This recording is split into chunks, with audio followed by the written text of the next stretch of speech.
Oh, she's in labor. Popcorn's in labor. Popcorn, you guys.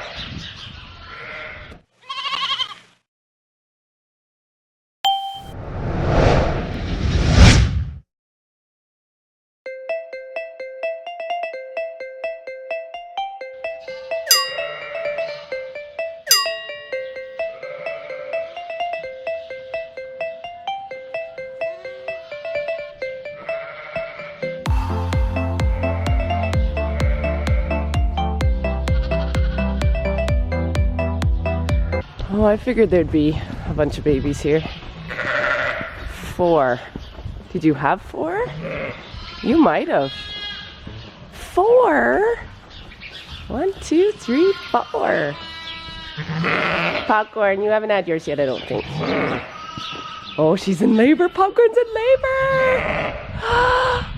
Popcorn. Okay, let's get you put away. Good mom. Good morning, you two. Hi, Mom. I would say they're fine. So, my lamb that got stolen last night, this one, watch this ewe.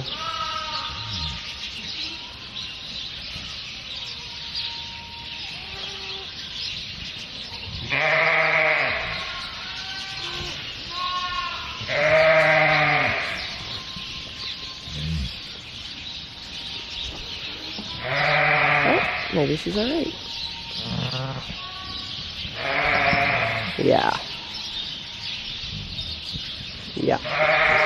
So that's exactly because she stole it, and she stole it because they were in labor, and now she won't want anything to do with it.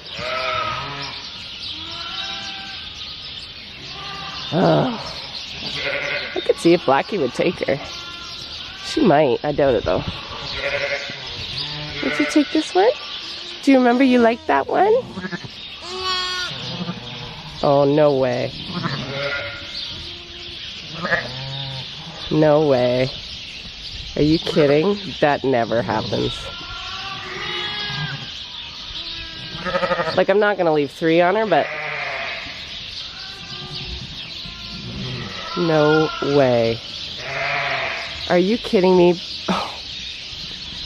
You are such a good mom. What?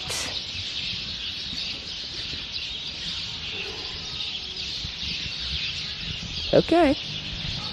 Well, we'll leave you, but oh, that makes me so mad. Look at that. Can you believe that? Usually after they have their own lamb, they don't really care about these anymore, but I wonder if these two really did bond.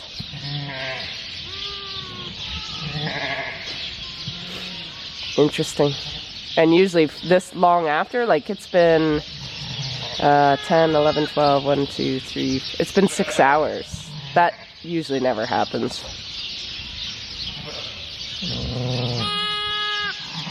I'm gonna get a bottle and feed that white lamb. I'll leave her in there just to, so she feels loved, but I'm gonna grab a bottle.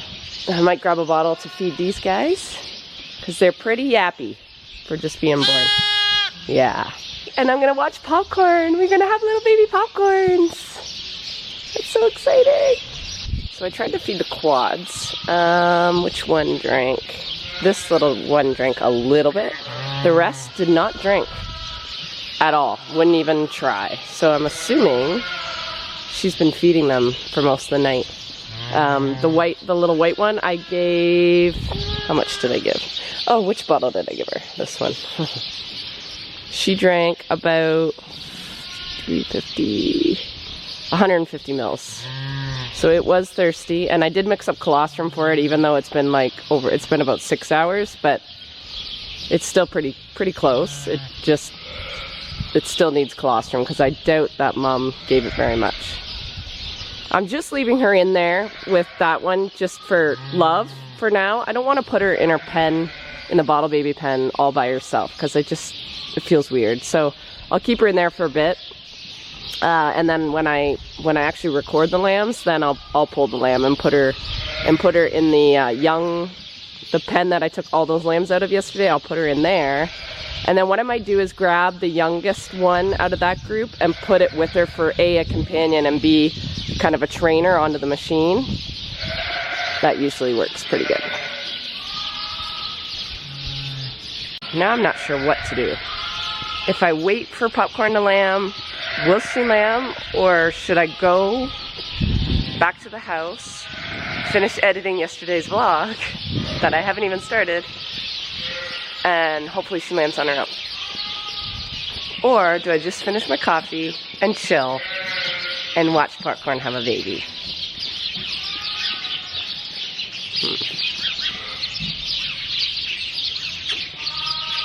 Well, we all saw her water bag, so we know it's close. I know, honey.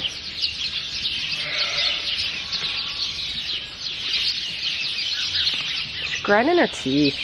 I would too. Problem with moving her up, it's harder to do when she doesn't have a lamb to follow. I'm sure she's fine, she's just in the beginning stages. Well, I haven't seen her actively in labor yet. I haven't seen her get down and actually try to push. So I might just give her a little more time, watch her in my camera. Hey, sweetie. Do you want me to help you?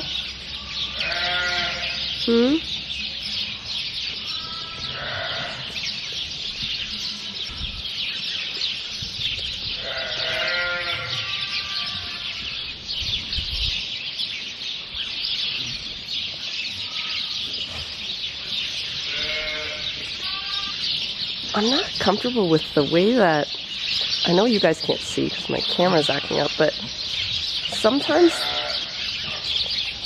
like that stringer almost looks like a tail, which means the lamb is backwards. I don't know. I think I just feel better checking her. I don't know what to do. I don't know.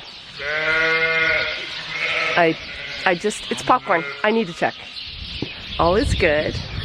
I literally stuck my hand in her. She stood still for me, which is amazing. And we had a baby boy.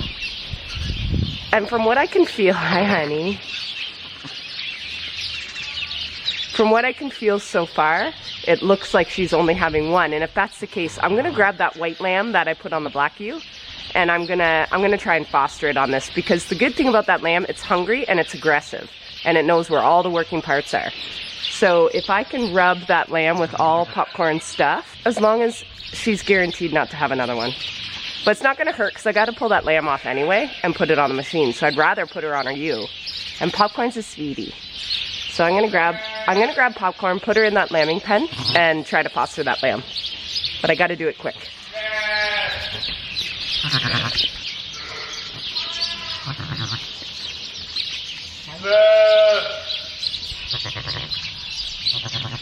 Twins! So there will be no fostering on Popcorn, because she did her job. Good mommy. Hi, sweeties. Good girl. Popcorn. You're steaming up my camera. Good girl. Well, Popcorn's doing good. A couple hours later. You're yelling at the dog. Yes, you two do not get along. How you doing, Mom? You're good.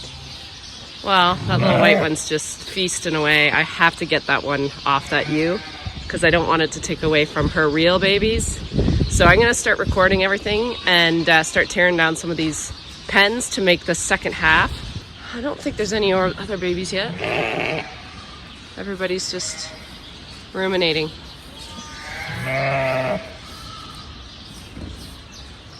Okay, I got these guys all recorded and numbered. All the ones that were born yesterday, and well, this one was Christmas Eve. They needed to be out like yesterday, but I was away. So yeah, so I'm gonna start at this divider. I think I'm gonna put a a barrier here, and then I'm gonna maybe start the pen around here, and then these guys are all gonna get let out, and they'll start with one little small pen, and these will still be built, and I'll just keep building pens this way and tearing them down as I go, and as more ewes come into the area, just like I did down there when I started that pen. Gonna do that. We had a little issue this morning with Miss Popcorn, and I kind of missed it. These two lambs, especially that one, so super tall, and her udder, and I forgot about her first lambing last year. I know I struggled for about 2 or 3 days. Her udder is amazing for a dairy cow, so it's huge, and her teats are really long. So if you see how tall he is, for him to find the teat, he needs to get down on his knees and up, and it doesn't know how to do that. So I grabbed a bottle and I milked her by hand. I got a whole bottle out of her, no problem. She's just so full of milk. And then I fed them both, and then I got them so they were on the teat, but this one still hasn't found it. But so I'm probably gonna have to work with them the next few days to get them drinking. But that's how easy you can miss them. Like, they look good and they're rooting and everything looks good, but if they don't find the teat and all of a sudden it was 5 hours, I'm like, oh my God, it's already been 5 hours and they haven't drank. And then I feel like a fool because they're perfectly good lambs. The teat is too long for them. So it's just always have to watch. Even the good ones. Yes, yes. So there, I opened up this little tiny area to start with, put a couple pails out for water, and as these keep filling up, so I've got a few empty. I'm gonna bed these all up and make them fresh for the next few that lamb. I can't really go too much further in that pen because they need the feeder space. So that's why as I'm processing, or as I'm recording them, I'm putting them in here. But this is going to become tight. So I do have to start taking them down kind of as I go, and hopefully enough lamb that it takes the pressure off that pen. It should. I think it looks okay. Well, I came just to top up these quads with a bottle, but I think there's another baby. Yeah, there is. I am so tired. I think I hit the wall, so I spent some quality time on my couch this afternoon. Hello. That's brand new.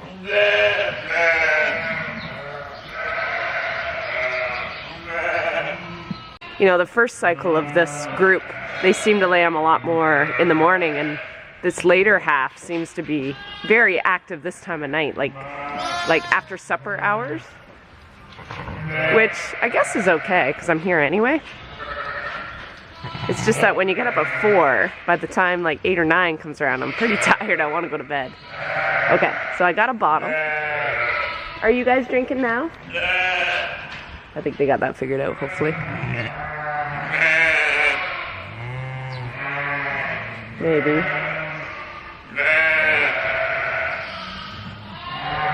Maybe not. Okay, I'll work with popcorn again. But I want to feed this bottle to these quads because I have a feeling they're not getting enough.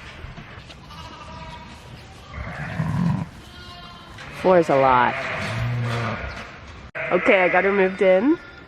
And she had another one. Well, I helped. Usually if I get them moved in and it looks like she should be having more than one, I'll just check. And if I can feel a foot, if I can put in my hand even, I'm holding my camera so I can't show you. If I can feel a foot as soon as I put in my hand, I'll just pull it out because she's already kind of in the motion and she barely really knows I'm back there, as bad as that sounds. And the quicker you get them out, just the better everything is. So there it is, right there. So all is good. My beautiful little babies over there are doing good. And the quads, 2 of them drank, 2 of them would not touch it. Definitely the size, right? So these 2 smaller ones definitely drank. The 2 big ones with the full bellies, those are the 2 bigger ones. They were not interested, but this one and this one were. So likely they get the scraps at the dinner table. Would you say, Mom?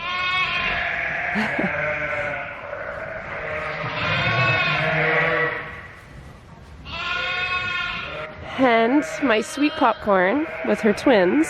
I think they're drinking only out of one side, and the other side, her teat. Well, you can kind of see her udder is almost a little bit lopsided. This side's bigger than this side. So this side, I think, is the side they comfortably, the teat is a nicer, it's shrunk down to a nicer size because she was engorged before.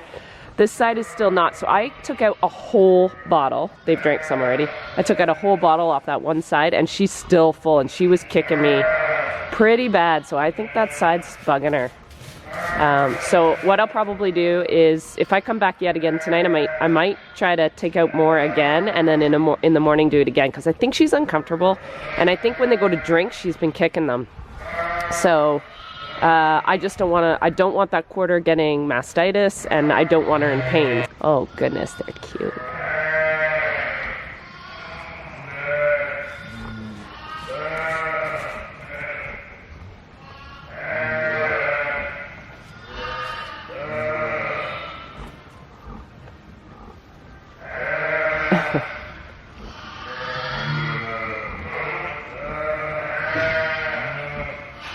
I came around here and I noticed this was all wet. The nipple line, everything was just covered in milk. So what had happened, when these lambs get old enough, this is when I kind of know they're getting soon close to weaning. Not yet, but they start to just chew like crazy on these nipples, and they had chewed it way back here. So every time they went to squeeze it, milk would just like pour out of it. So the good thing about these attachments, they've got a starter hole right here, so you can see it over there, kind of. It sits here nice, so it's really easy for them to see it and grip onto it. But when they get older, they've got a recessed one, so then they can't get their head in here to like chew the crap out of it, which is really nice. So I just took a couple seconds and put it to this hole instead of this hole, because they're big and they're starting to chew. I have a funny feeling my video yesterday on those painted lambs was gonna cause a few questions on the sire of that. I would imagine this is the gentleman responsible for those sweet lambs. This is Prince William, because the guy I bought it from, his name is Bill. And he had this one in a pen and knew I would fall in love with him because I thought, yes, you're nice too. But I can't pet you because you beat me up. Please don't. This one is just gentle. So nice. So I would imagine, so it's a purebred Rito. I don't know if the black in a Rito is like a recessive gene. I think someone told me that once, but you'll have to research that. I think someone told me that. I think the Rito has 30% Suffolk in the breed. So anyway, that is William, and I think he's the daddy. Are you their daddy? He's so gentle. He's so lovey. Aren't you? You're so lovey.